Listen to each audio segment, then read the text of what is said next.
You get to the wand tool by hitting W. If you're not seeing the wand tool and you're seeing the quick selection tool instead, hit Shift W, or just go here and click and drag and go here like someone really slow at using it. The wand tool allows you to select a large block of color. So, for instance, if you have a large block of color like this and you want to select everything that's white and get rid of it, all you do is hit delete, and that allows you to get rid of it. So let's take a step back. If you have a background layer and you press delete and try to get rid of something, instead of this happening, you get something weird like this happening because it tries to fill it with content aware. And I imagine this isn't exactly what you want, as cool as it is. Content aware has its place, but for now we're going to double click. Delete this right here, hit Control D to deselect. So there you go. Select a block of color, hit delete. Let's say you try selecting a block of color, and instead of getting that, you get something that looks a lot more like, here we go, something that looks a lot more like this, or this, or this. What you can do is you can hit Shift Select, and that way keep adding to your selection right here. So first I hit Shift, and then I click, and then I'm able to keep adding to my selection. But always pay attention to see if it's easier to select the foreground or if it's easier to select the background, because in this case, it's a lot easier to just click here than to try Shift Selecting this middle area right there. Make sure contiguous is either checked or unchecked depending on the situation. So in this section, contiguous means is it touching. So in this example, we want contiguous checked. Otherwise, we'll end up deleting parts of, say, the eye because it's the same equal color white right here. However, if it's an image such as, not that, if it's an image such as this and contiguous is checked, we don't select the parts of the sky inside of here. So I'm going to uncheck this.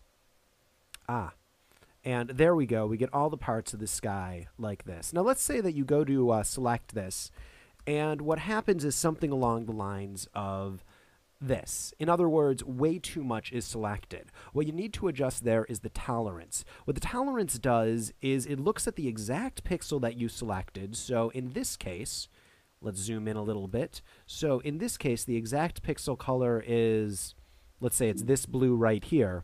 It looks for something 70 shades darker and 70 shades lighter, or actually 35 in either direction, but don't worry about that. The standard number here is 32, and that should generally work in most situations. If it doesn't, just try something else, increase it by 10, decrease it by 10, try sampling other areas. A lot of times what will happen is you'll grab one particular area and it will be 99% right, but 99% right is still 1% off, and in order to make those final changes, you'll need to quickly go in with something like the lasso tool and just make those changes by using either Alt selecting or Shift selecting.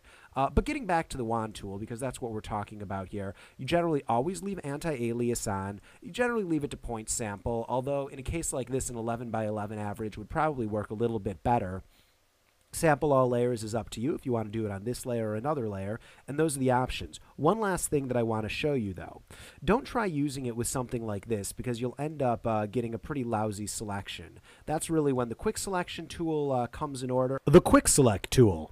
You get to this Quick Select tool by hitting W. It's possible that might bring up the Magic Wand tool. If that's the case, just hit Shift W.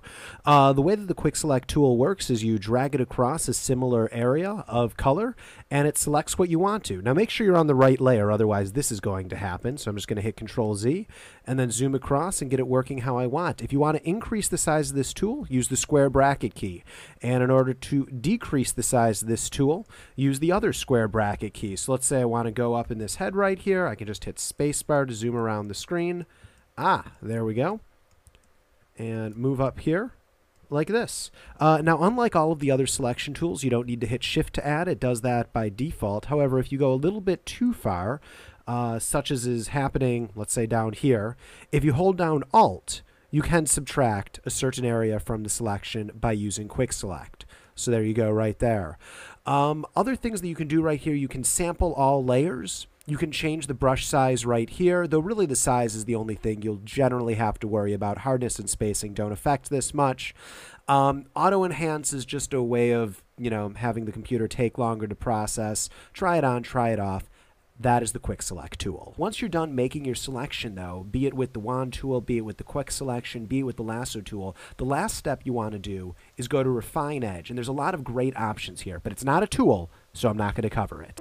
For the full 4-hour Photoshop crash course, click on the link below. And to get more of the tools, just click on this link inside of the video itself. Thanks for joining me.